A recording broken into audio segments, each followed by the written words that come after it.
Hey everyone, I'm here to talk about Angel today. I am back on my Buffy the Vampire Slayer Angel Tandem Watch journey. Thank you all for your patience. I know my updates have been rather sporadic, and I grouped a few Buffy episodes together and then a few Angel episodes together, so it feels a little bit discombobulated. But thank you all for sticking around, those of you who have. If you're new here, welcome. I am on season 4 of Buffy, season 1 of Angel. Today I am going to talk about episodes 12 and 13, which are Expecting and She, respectively. So, without further ado, let's talk about it. So, my very first note for episode 12 of Angel Expecting is we need a bumbling fool in every group. Wesley, you're it. Now, many of you have told me not to give up hope on Angel and on Wesley as a character because he's got quite the character arc. I'm going to hold you all to that, and I'm going to give him a chance. All right, I'm not going to quit Angel because of Wesley, which is something I threatened in a previous video. I promise you I will stay strong and I will wait and see. You're welcome. I love that Angel is genuinely friends with Cordelia now. Like, that is such an unlikely friendship for me, and I absolutely love it. And I wasn't sure about it at first, and now I'm like fully signed up for it. Love to see it. The quote, "The good ones are always gay," killed me in this episode. Very funny. And the whole like Angel and Wesley teamed up to fight demons, very grody, but I kind of like them as like a crime fighting duo. It's interesting. I don't even know how to describe the dynamic, but I find it an interesting one. I love the quote where Wesley goes later like, "What about the fact that they thought we were gay?" And then Angel goes, "Adds mystery." Yeah, exactly. Hilarious. Love it. I wrote, Cordelia and this hot guy. I'm sure this won't end well. I was correct because, again, we can't have nice things, right? So she gets super pregnant super fast, Renesmee from Twilight style. But in this case, she was impregnated with a demon, multiple demons, many demons even. And the whole like procrea parasitic demon thing, did I pronounce that right? I'm looking at my notes. Absolutely insane. Funny moment though when the ghost in her apartment gave her a tissue when she was crying. I thought that was a nice touch. I love this running gag of the ghost that lives in her apartment.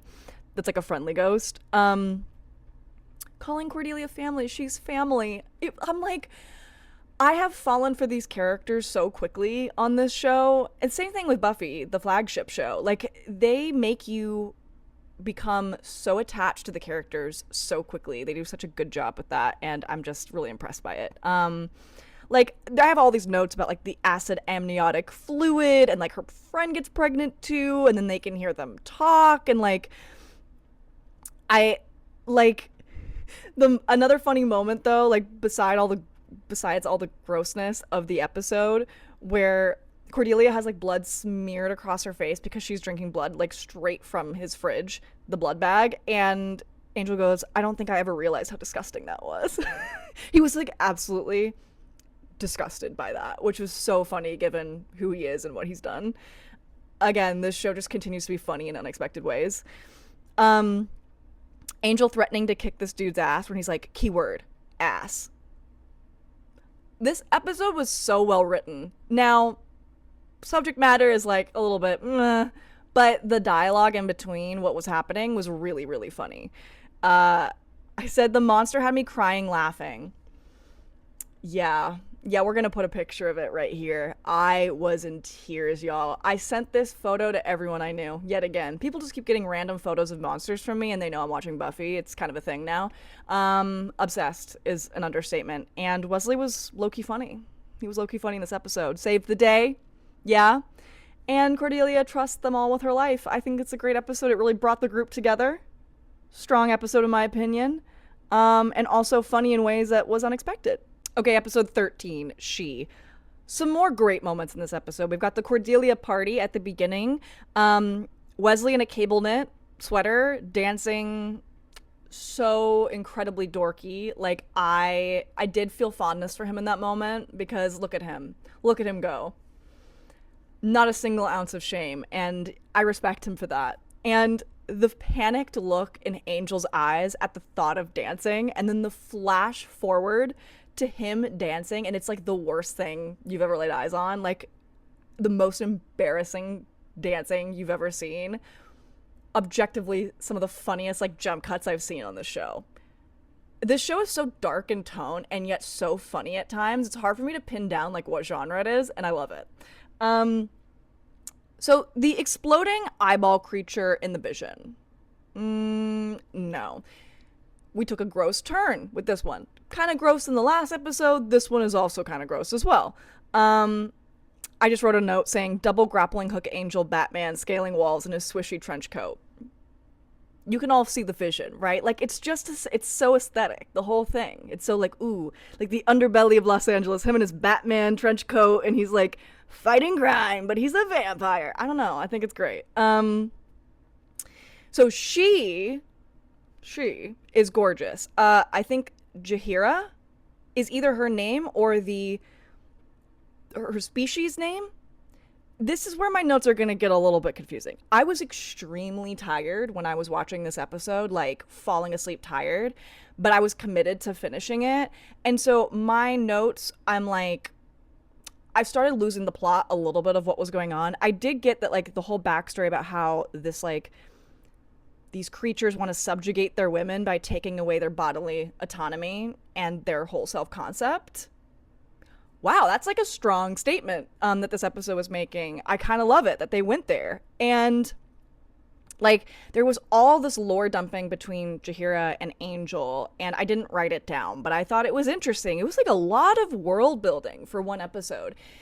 And sometimes, you know, you can ride a fine line with that with procedural television, but I think they did a really good job in this episode. And if I wasn't so exhausted, I feel like I would have absorbed a little bit more of it.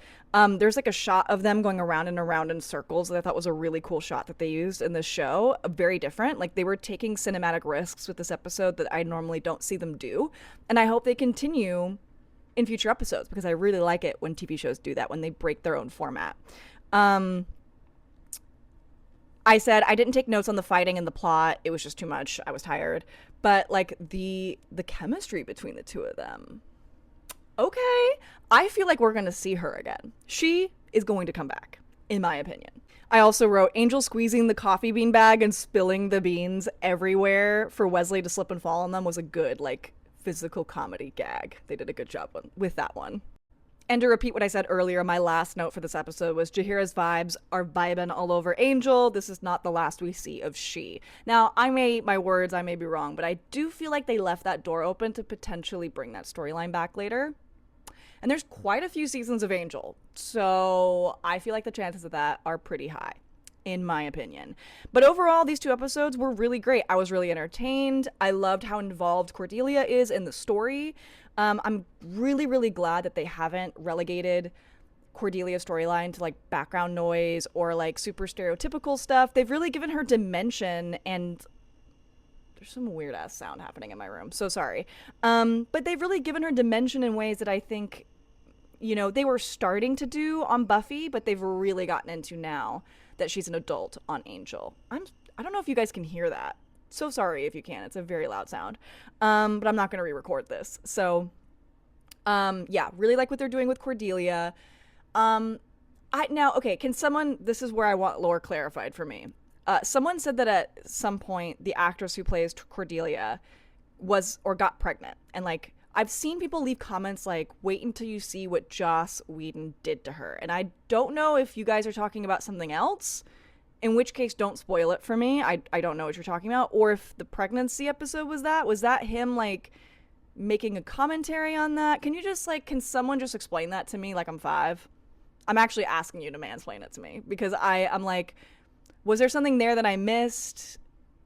Yeah, it's possible I missed something, or I don't know something about the behind the scenes, because again, I don't really know anything about the behind the scenes of the show or the actors or the creators or anything like that. I'm just watching the show. I'll do deep dives later, so if anyone wants to explain that, go for it. If not, we'll move on. And yeah, so stay tuned for the next video coming soon.